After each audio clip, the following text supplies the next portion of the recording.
It is June 30th, and we are finally getting this little bounce that I was looking for last week. But here's the issue, okay? I don't think that this is just going to go right here. I'll show you why. See this little first down move right here? Okay, that first bounce right here. Look at the volume, all right? See this red cluster right here? That's not what you want. You want to see this kind of a big green volume after an undercut of the lows here. See this? Contrast that with what we've got here is a big red and then a really puny green on the first bounce. Kind of looks like this here. I mean, you have the big red and a puny green down there, that first little green down there, which was this first green day after the bounce. All right, so what I would expect to happen is this kind of goes like this, just like it did here, but then a retest, okay, just like it did here, that kind of undercuts this low.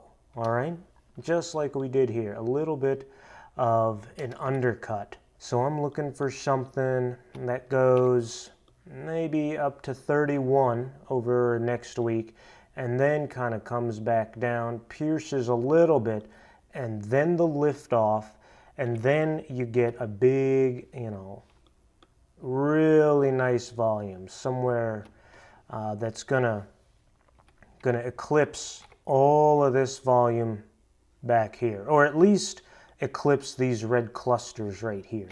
So that could take somewhere around this August time frame, okay, maybe late July, early August, to give this thing time to really kind of bounce up and slow down and kind of fail, come back down, shake everything out, and then get one of these big volumes on that big second burst, which could take us well up into the, maybe the 40s.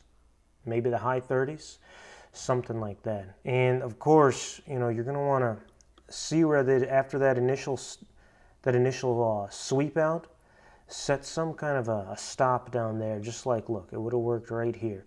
After this initial piercing of the lows and then the bounce, so then you've got your stop. You got a nice identifiable stop that you can do. And the stock is, if it goes like this, I mean, you would have been out, So if you get something, you set your stop, let's say it bounces there, let's say it's right there, I don't know, after it comes down and then turns. So in case this is wrong, because you never know, I mean, the markets, anything can happen. I mean, if this thing goes way south, you don't want to hang on to this, because this could go all the way back. I mean, look how low it is. We're right around 30 bucks here. If you don't stop out and this thing goes south, I mean, check out, where's the, look at this. I mean, I don't know. Where are you going to be? You could get worst case scenario, I mean, maybe 25 and then it bounces. That's plausible.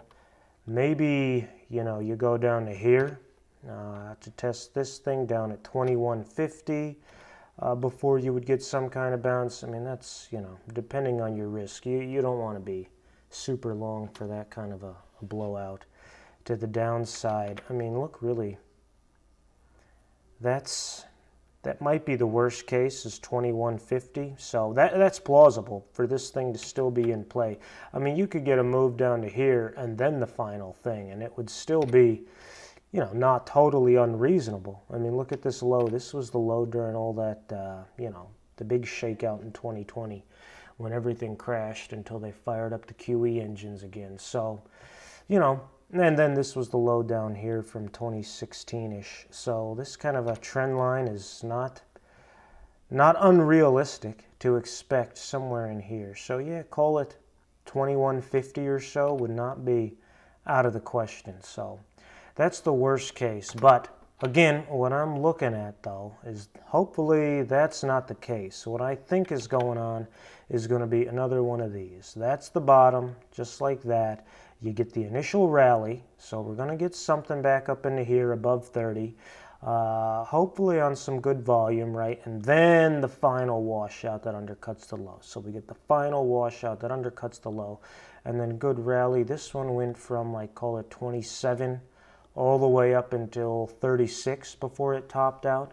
So that's like, $10, a little more. So this one could go from, call it 30, yeah, maybe upwards right under 40 before it kind of comes back down and then get some kind of a real move. This one will be maybe the last one, the last decline before a big breakout.